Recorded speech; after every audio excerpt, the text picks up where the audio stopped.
Today we are so very happy to be joined by my good friend Hillary Needle. Hillary is the president of Hillary Needle Events.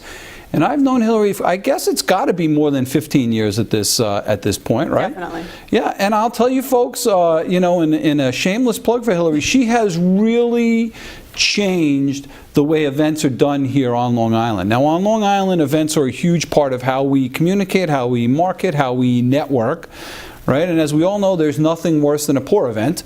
But on the other hand, there's nothing better than a great event. That's great. Yeah. And I'll tell you that Hillary's events are all extraordinarily well done. They really bring the satisfaction that's needed to be able to done. So let's dig into it, Hill. Thanks, Joe. Happy Thanksgiving. How was your holiday? Everything was good? Great. Yeah? It was great. Yep. Your kids were there. I'm sure you were beaming. It was a lot of fun to have everybody together, a lot of cooking, a lot of eating.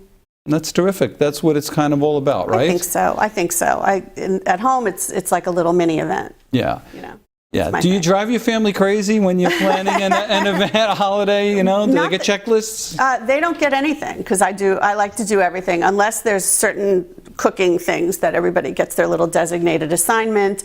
And I did float an itinerary to everybody in advance for the weekend. So I guess, yeah, maybe a little crazy. I love that, though. I really do. I love that. So you have gone on record where you talk about the science of event planning, you know, and God bless you, because I can't stand going to terrible events. And when I know that Hillary Needle is running an event, I get so excited about going. It's the truth, folks. It's really the truth. You all know what I'm talking about. Terrible events are just terrible. But with Hillary in charge, there is sort of a science that goes into it. So talk about it. Talk about how you got here. Talk about your background. Talk about why you went into this, and talk about your process. Well, I graduated from Hofstra University with a degree in journalism, and I was working on a PR track, but I was also doing special events on campus, as well as even in my sorority. So my first job out of school was with the American Heart Association as a special event coordinator. And I was doing your jump rope for heart, and your dance for heart, and your walkathons, and your turkey trots. And, you know, I was fresh out of school, so it was a great learning experience for me. It was boot camp, basically, to be running all these events underneath the director of development. And then at a certain point, that person moved on, and I submitted to be promoted, and they selected me to do so. And again, I was very young at the time, and I was dealing with at the time, a board of middle-aged businessmen, physicians, and corporate guys. Not all. There was diversity. There was diversity, okay. But it was me. And in the beginning, there was a lot of honey, baby, sweetheart. You know, and I had to work really hard to gain their approval and ultimately their respect. And it turned out to be one of the best experiences that I've had. And it taught me early on that working hard gets. It does yield results. And when you're working with good people, especially in the nonprofit world, they're all there to do good. They want to do good. They want to be generous and give of themselves. And my job is to make that part easy for them and comfortable so that they want to come back and they want to do even more.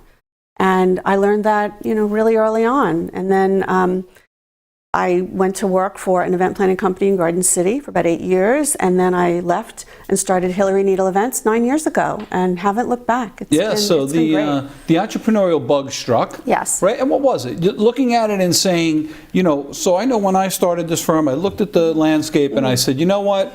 It's not that I can do it better. It's just that I can do it different, and I can make it my own, and I can do it the way I think it should be done. Not better, not worse, just different. What was that process like for you? I enjoy being a leader, and I enjoy being in charge while collaborating. And I think that has a lot to do with the science of event planning. Is with the clients.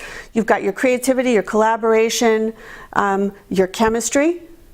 And your communication. So all these things are very important when you're working with someone trying to plan an event, whether it's a corporate event or not-for-profit. You have to be a really good listener. That's part of what being a good event planner is. What does the client need? Where do they need help? Where do they think they're doing well, but in reality, they do need help? And that's my job and our job to impart that wisdom to them. Yeah, and the leadership part is important. Look, I drive my staff crazy because every little detail actually matters. People don't think that it matters, but leadership matters. So it does. How does that work? How do you do that dance with a client? Well, I know that they've hired me because they need my expertise, right? You don't hire a plumber to do your taxes, right? So if you need an event planner and you have a goal of running a stellar event that's really effective and pushes all the buttons that you need it to accomplish for you, you bring in a professional. Professionals have relationships with vendors. We can negotiate, we can leverage, we can say, oh, we worked with this person. I think you'd be a better fit with this particular vendor or this particular catering hall.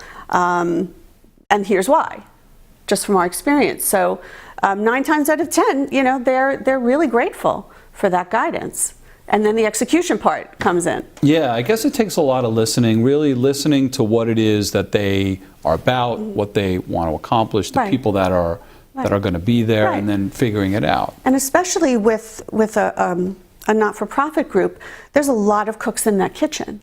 You've got your executive director, your development person, perhaps an event coordinator that's on staff that you're coming in to support. So there's a dance that you have to do that's very respectful and mindful of what this is their full-time role. So you're there to make them look good. And conversely, with a corporate entity, you're working with their marketing people, right? And you want the marketing person to be able to focus on their marketing tasks. Running an event is all-consuming, and there's a lot of details, a lot going on. So, to bring an event planner in from a corporate perspective is smart, because it lets the marketing person do what they need to do, and you just focus on the event. Yeah, there's no shortage of events, particularly here on Long Island. And you got to find a way to make it stand out. You got to find a way to make your mark on it, so that people say that was a really great event.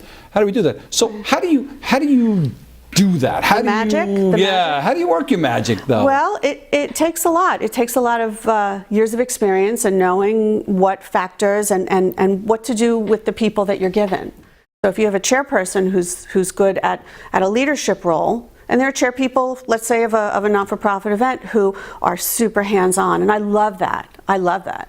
Because then that person has a clear understanding and clear direction. And then there are chair people who are just sort of there in name only, and you have to work with the staff person and a committee of 15 to 20 volunteers working on this board to pull this event off. Yep. And then you have your honorees and their staff to manage. So it's very important. I like to arm everybody with as much information as possible. You have your electronic links and your PDFs and your invitations, and here's a draft of a solicitation letter. Just put your name on it. I want to just foolproof the entire thing and make it as painless as possible, because everybody else has their own jobs and their own businesses to run. This is a side thing for them, but for me, it's a primary. Right. What could people expect? So many people are reluctant, I think, to put on events. Mm-hmm. We're talking about the not-for-profit world now, but then I want to shift over to corporate America. But for the not-for-profit world, so many folks are reluctant to do it. But there's money to be made there, right? There's money to be made in real events. Sure. I think a lot of the key to success for a not-for-profit, obviously, is having the right honoree. Right. And making that match with the right honoree out there in the world with the organization is the most important key to the event, because an honoree needs to know what's expected of them, aside from just writing a check. They have to support the event.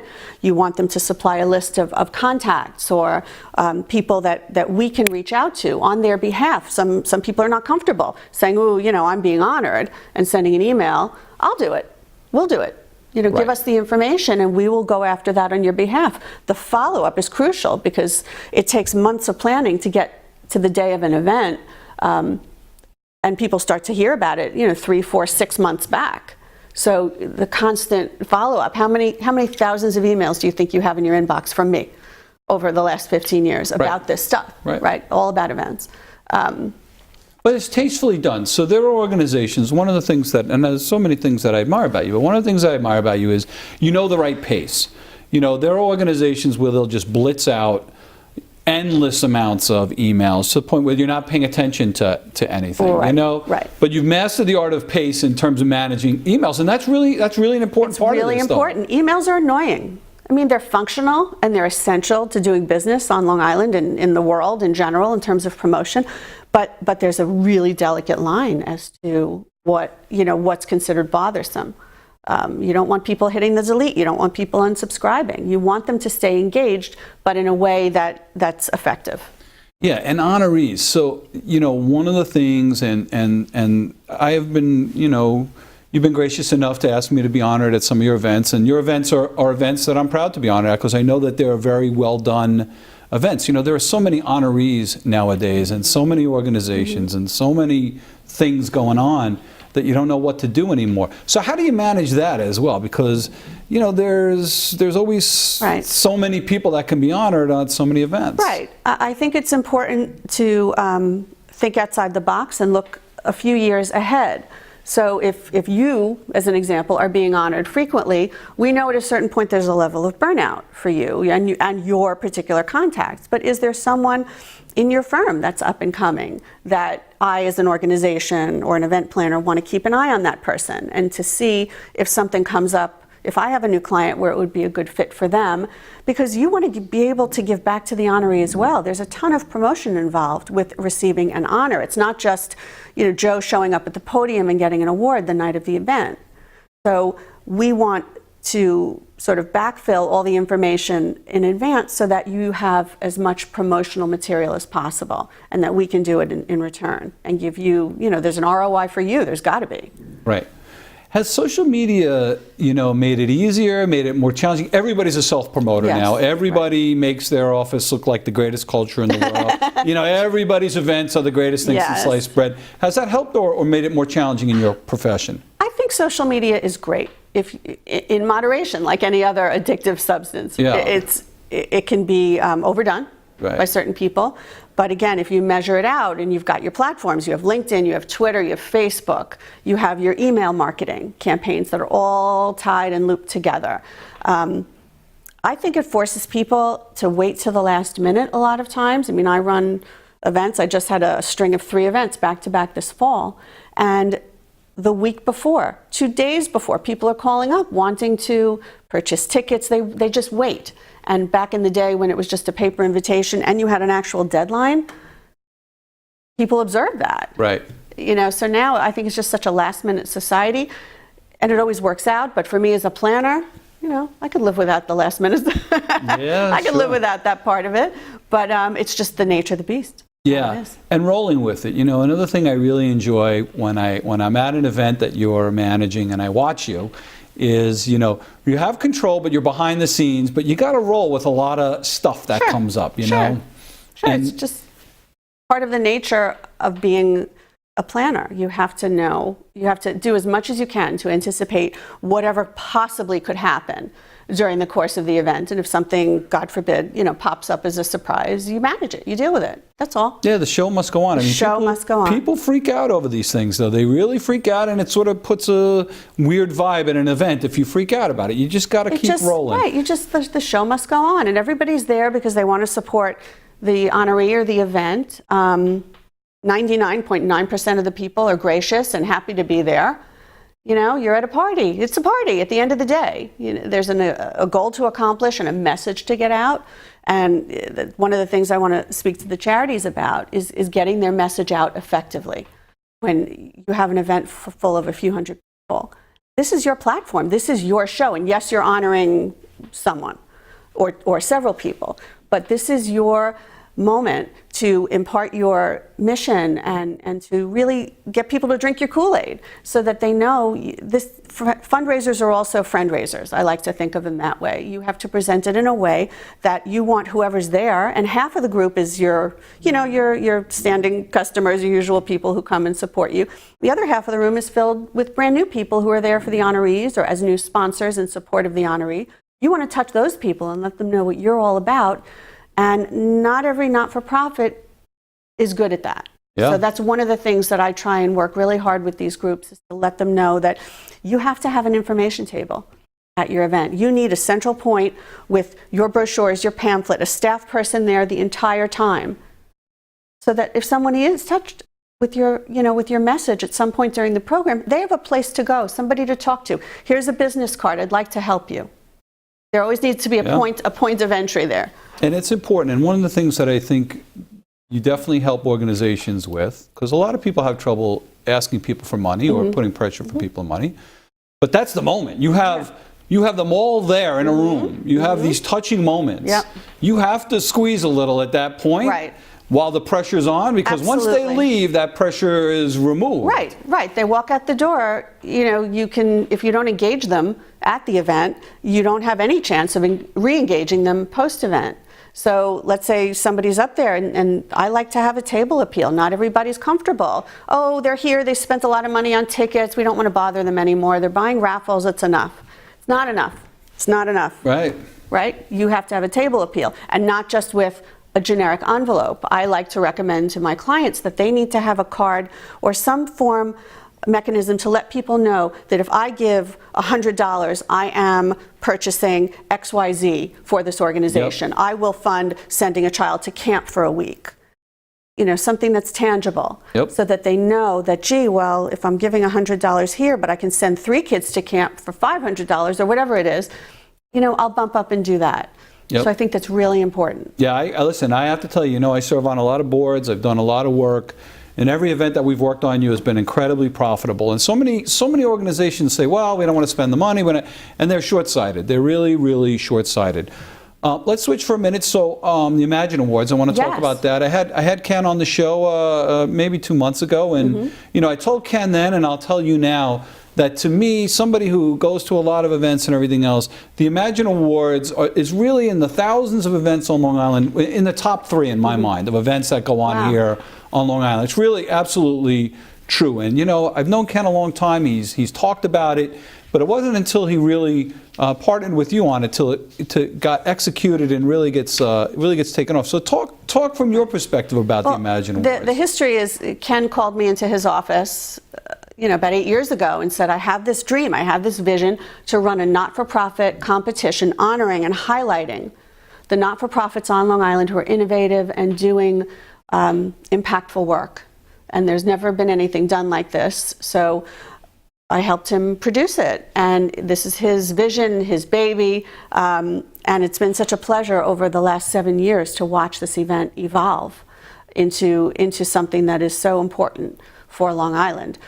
This year's Imagine Awards are April 30th at the Crest Hollow Country Club, and our deadline for not-for-profits to apply for the competition is Wednesday of this week. So there is still time. The application can be found on imagineawardsli.com, and anybody who is a 501c3 not-for-profit serving Long Island is eligible to apply. And we want to see, we have categories that are sponsored by our platinum sponsors that make it possible to give the winner of each of the 5 categories a gift of $5,000.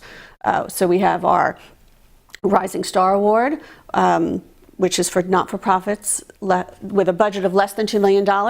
We have Social Impact, Leadership Excellence, Arts and Culture, which is a newer category, and our Innovation Award, did I say? And we have our sponsors, Sereni Associates, Sir Tilman Ballin, Claire Friedlander Family Foundation, Empire National Bank, and the Vanguard Insurance Agency. And these companies make it possible to give these grants. Last year we had over 400 people in the room, and this year it just grows exponentially each year. So of all of the applicants, and last year we had about 177 applicants, those are whittled down to 20 finalists. And all of the 20 finalists receive a video that the Imagine Awards shoots for them and takes care of for them. It's a promotional 1-minute video that we premiere the night of the event. We run it like the Academy Awards. And it's really exciting. It's goosebumps and there's some crying.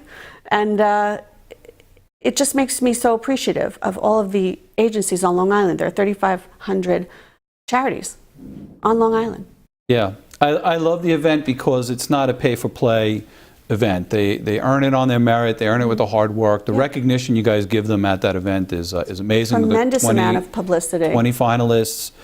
And people don't realize, particularly here on Long Island, they have no idea of the impact that these not-for-profits have on the island. You know, we would be a much different place if it was not for them. Let's switch gears a little bit. Let's talk about Hillary the woman. Okay, so one of the things that I love dearly about you is what a tremendous role model you are for women here on Long Island. I mean, you juggle a lot of balls. There's never been a complaint. There's never been a frown. There's never been a day, at least that I've been able to see. So talk about that. I mean, I love how close you are with your family. Yeah. I love how passionate you are with your business. I love how passionate you are with Long Island and Energia. How do you do all that, right? It just, that's my nature. I don't think you can manufacture yourself to be an event planner, you know, just the same way. I didn't go to law school because that wasn't my thing, but somehow this is just exactly what I was supposed to be doing. And the not-for-profit component is a natural fit for me because just that's how I started out in the work world. So everything I do is geared sort of with that in mind. I mean, even the corporate events, holidays are coming, and if a company came to me and said, Hillary, we want to do something that's a little different, I would steer them to pick a charity and do something for the day with your group. And I know Campolo, Middleton, McCormick is really proactive doing that, going out there in the world, doing some good, and then you have a party after the fact. So it's not only just a celebration, but you're helping another group, tangibly helping another group. You're team building, you're making some real alliances out there, and then you can celebrate after. Yeah, it's hard. I mean, you have a supportive family. Your husband is terrific because a lot of what you do are nights and weekends and all sorts of stuff that other working women tend to shy away from. Yes. So it's very nice. Yeah, and my kids are, this is what they were raised on. There have been, I mean, as a working mom, there have been some carpool pickups over the years where, everybody had to zip it while I was on a conference call in the car on the pickup line. I mean, that's just, that's just what they're used to. But at the end of the day, I see it in my daughter. She's about to graduate college, and I see the leadership role she's taken at school and in her sorority, and so it's kind of fun. Yeah, and you're such a great role model because there's never an excuse. The show goes on, Hillary's in charge, it's going to get done, and it's all going to come together. Whether you're making latkes or whether I bump into you at a Dave Matthews Band concert at Jones Beach, you're out there. You're out there doing that. You have to balance it and try and set your boundaries. Right. Another thing I know is important to you is Hofstra. Yes. So Hofstra is very important to you. I saw that your daughter just got accepted to the graduate PA program there, which I'm sure is making really Mama beam with pride. Yes. You know, so talk about Hofstra, because I feel the same passion from my alma mater, Stony Brook, and I love when people are passionate about their schools. So talk about that. So I graduated with a degree in journalism, but it didn't start there with me. My mom went to Hofstra, and she was actually a past president of the Alumni Association. So I knew that would be a path that I would want to travel in my professional realm. It's also personal to me. Right now I serve as president of the Lawrence Herbert School of Communication alumni, and that the Herbert School is just exploding. We've got a new dean who's amazing, and a lot of really cool activities, and I love seeing things evolve over time and all the little parts that people play in it. And it's been very rewarding for me, connecting with alumni. And I think from a networking perspective, which is what a lot of Long Island is about, I don't think people utilize their alumni networks nearly enough. Everybody's always afraid, okay, they'll ask me for money, but at the end of the day, it is what you make it. And I've met some of my dearest friends through the alumni. And we didn't go to school together at the time, but I met them after the fact. Yep, and I'll tell you, it's so true. Early on in my career, I plugged in with the Stony Brook Alumni Association, and it's just been so rich with rewards back that I don't look giving to Stony Brook. I don't look like I'm spending anything. I look like I'm making an investment that's going to reap back a much bigger value and reward. Isn't that what volunteering is all about? Yeah. You wind up getting more than you could ever possibly give. And that's something I encourage people to do also. If you want to network, join a board. And it doesn't have to be the board of the charity. Start out on an event committee. Yeah. I work with so many amazing people who are out there doing everything else but event planning in the world.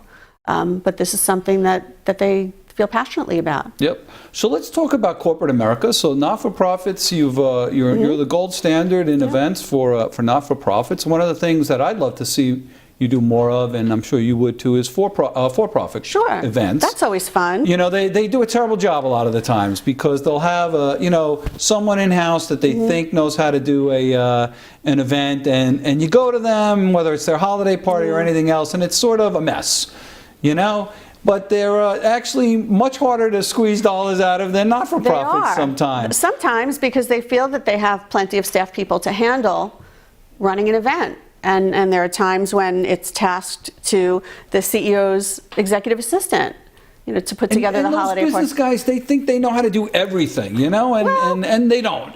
And I'm here to tell you guys, you don't, and you need to be talking to Hillary right now. Well, here's the thing about being a professional planner.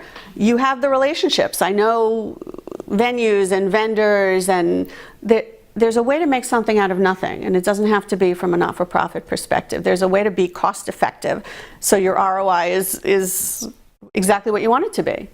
Right. And you're working smarter in a more creative and a more interesting way. Yeah, so culture is the big thing now, corporate culture, and everybody's hiring a corporate culture officer, and they're hiring all these things. But culture gets hurt if you do terrible events. I'm sorry, but it does. People notice it. It's not memorable. They need to be professionalizing their events, and they need to be getting keep it tight in touch with Hillary. Keep it moving, right? That's what I like. You just got to keep it moving. And you gotta roll with the punches. So what's 2019 look like for you? Some of the highlights. 2019 is exciting already. I've got an interesting and a fun new group that I'm working with. They're the Designers and Builders Alliance of Long Island, and it's a professional trade organization of interior designers, architects, builders, developers, and they have done a large event over the last couple of years that they felt got to a point where they needed to bring me in. Their event is called Mystery by Design, so it's a mystery-themed gala, and it's happening March 25th. It's a Monday night. Last year they had 350 people, and it's the industry event of the year. So this year we are honoring Marilyn Rose of Marilyn Rose Interior Design with the Lifetime Achievement Award. She's an amazingly creative and talented woman, and a lovely person. And we have George Oliphant, George to the rescue from WRBC. He's our honorary chairperson, so he's been involved for a while, and I'm enjoying working with them. They're creative and they're fun, and it's different than working with a strictly corporate client, even though it's a business event. And proceeds of this event go to Kids Need More charity. Oh, that's terrific. Here's a perfect example. You've got a trade organization wanting to do good, bringing everybody together, networking for good, and writing a big fat check to a great charity. So we got to wrap here, Hill, but people want to get in touch with you. How can they reach out to you? Find me on my website, hillaryneedleevents.com. Terrific. It's all there. Terrific. And thanks everyone for joining us. Thanks, Hillary. Keep up the good work. Thank Absolutely. You.